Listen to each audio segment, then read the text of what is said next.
question that I have a Keith Bullington question for you.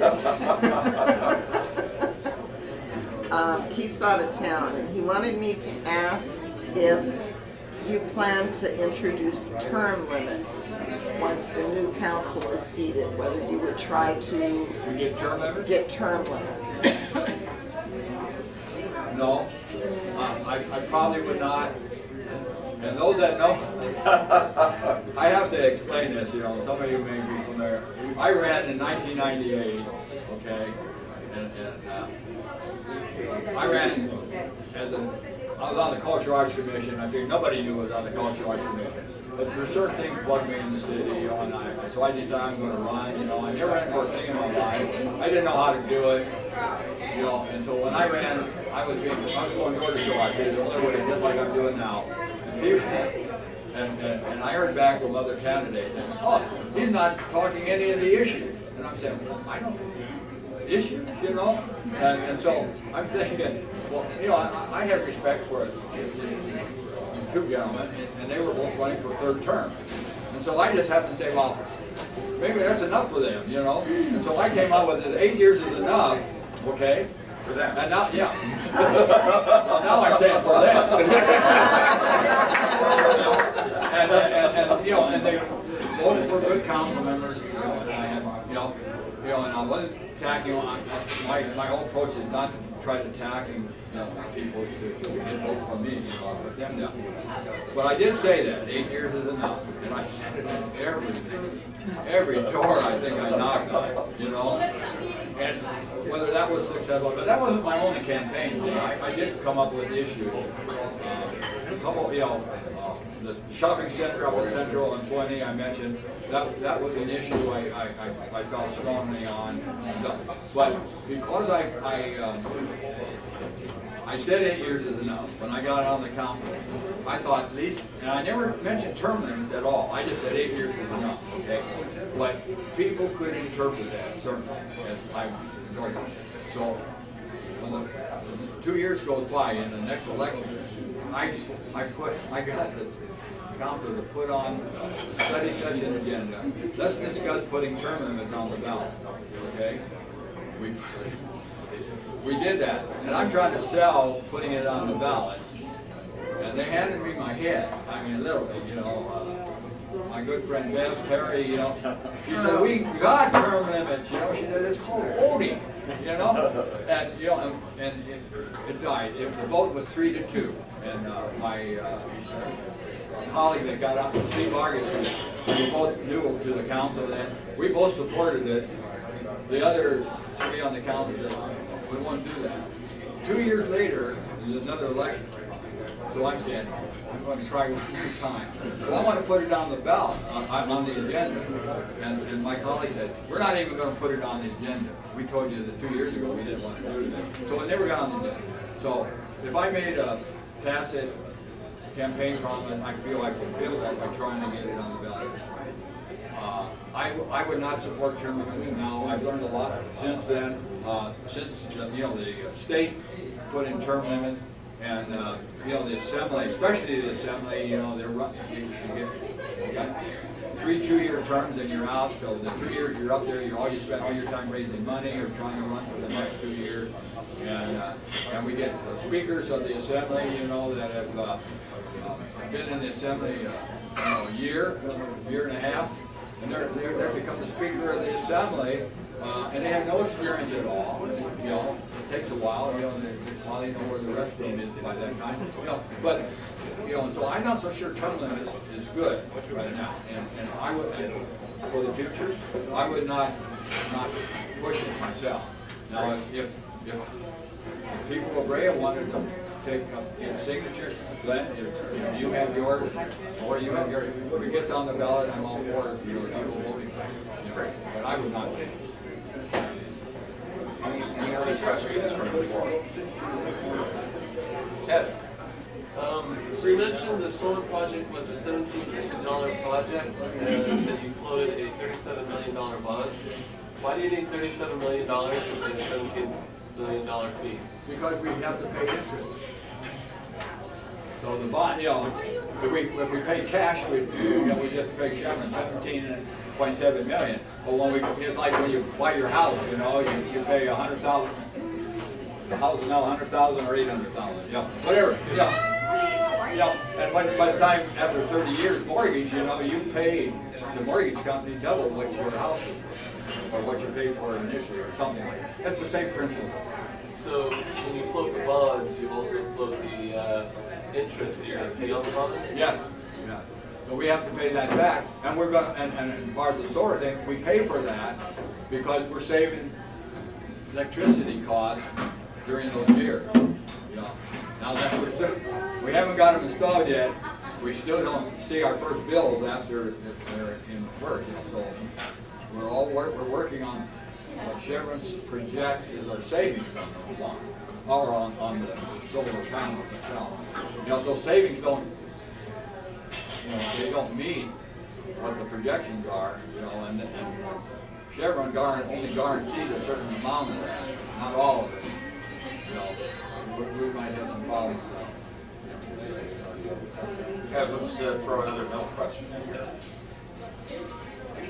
Do you feel that apprentices should replace retired firefighters or any other vacancies that might occur?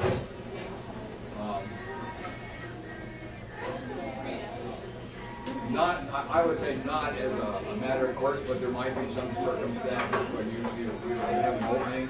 You need to, you have an experienced firefighter, you've got to fill that position.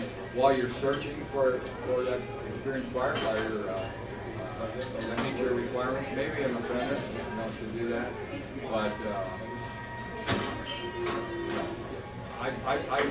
the apprentices only stick around. They come in, we hire them. They're part-timers. They work 2 days, I don't even know, 2 days a week, 3 days a week, whatever. They pay them $8 an hour, and when they get an offer to go to some other city, they pick up and move. And now we got to bring in another apprentice, And remember, those apprentices have to be supervised. So when a fire captain is supervising those apprentices, he's not spending all his time doing his regular job. So I'm not a big supporter of the apprentice program, period, but I can see where they can't fill in and do some good. The other Milt question, I'm just going to kind of summarize because I honestly believe you've already answered it. But Milt had asked the question of what is do you agree with the concept of OCFA option 3? And correct me if I'm wrong, but I believe you previously in today's stated that you felt it was a superior service option. I think that was what I said.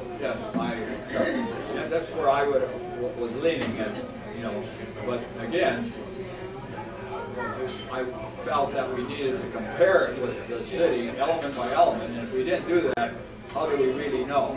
Okay. Now I had done it element by element, but there's certain things like control. Do we lose control of the fire department or not? That really was never really discussed, and it really had to be. And we could spend a whole night just discussing that because it's misunderstood in our community. Any other questions that we can interject? Debbie? I know you attended the fire service workshop that was held that Saturday. Did the workshop report that was presented accurately, in your opinion, based on what you heard, reflect the views of the community? I don't know if all of you heard that question. The question was, we had the community workshop on fire services, whether we go outsourcing of our fire services, and 80 people showed up roughly and expressed their opinions. At the close of that, staff put together a report reporting out what happened at that meeting. And the question was, did the staff report reflect what happened at that meeting? In some ways, yes, but basically, no. It was very obvious at that meeting that public safety was number one. There's no doubt about it. Every table, there's 10 or 11 tables, every table said, we want the best public safety we can get, the best fire service we can get. Okay? Number two, they said we wanted where we can get the best bounce for our buck. You know, where we get the most value for our dollar. That means we may not be able to have a Cadillac fire service, but we could have as close to a Cadillac as we could within our budget. And then third, they said control. Control of the fire department. Are we going to lose control if we go to Orange County? Are they going to tell us how to run our station? You know? And the answer there is no, they're not, because we'll have a division chief and a battalion chief who report to our city manager and our city council. We should be, and we would have control of what goes on in our station. But we'd have one member that would be a member of the OCFA board. You know, so there'd be one person out of 25. They set pay policy, pensions, you know, on the top level. And we would be there and have one vote with 24 other cities. But those cities all have the same problem, and I just can't see Brea having a problem that's different than any of those other cities. So I just can't really see there being a dichotomy there at all. But anyway, control was third, and last was tradition. Should we keep fire in Brea? Because we've always had fire since 1917 when we incorporated the city. And people said, that's not of any interest at all. Just take that off the table. You know, so, you know, but the report came out literally emphasizing control is the most important, and the public service and the cost was less than, you know, it was less than that. So it wasn't misleading. It just lost by Perry's vote. Finally, somebody was at the same meeting on June 19th that I was at. There we go. No, I mean, as long as, you know, and you know, Bev is a dear friend of mine. I do realize that philosophically, on things over the years, we might be different, you know, but personally, you know, friend. You know, I try not to allow any of this stuff. You know, if we look differently, then people will look differently. You know, still my friend. You know, so let's see. That was one more question. yes, sir. We started a little late, so just a couple. My name is Brian Gordon, and I have a question about your solar. I understand you're doing 2 buildings, not just 1 building. Is that right? There are 2 buildings. The solar is going to be placed at the Civic Center, you know, on the roof of the Civic Center. Mostly it's over the plaza area. You know, you go down there right now, you know, the thing is filled with scaffolding, you know. It looks ugly, you know, but, you know. And then the reservoir on Berry Street, they're going to put solars on the reservoir, top of the reservoir, and they're also putting them in the parking lot of the community center. They're building, like, I call them carports. You know, you can park under them, but the roof of these little carports will have solar panels. So that's what we're getting that's for $17.7 million. So the whole contract's been left. Yes, we've contracted with Chevron International to do that. You've only got, you're only doing 1 building at a time. I'm sorry. One building You're at a time. doing the Civic Center. You're doing it in steps. You're doing it in steps? No, they're working on this community center and the Civic Center at the same time. Yeah, and I think the Berry Street Reservoir is going to start later.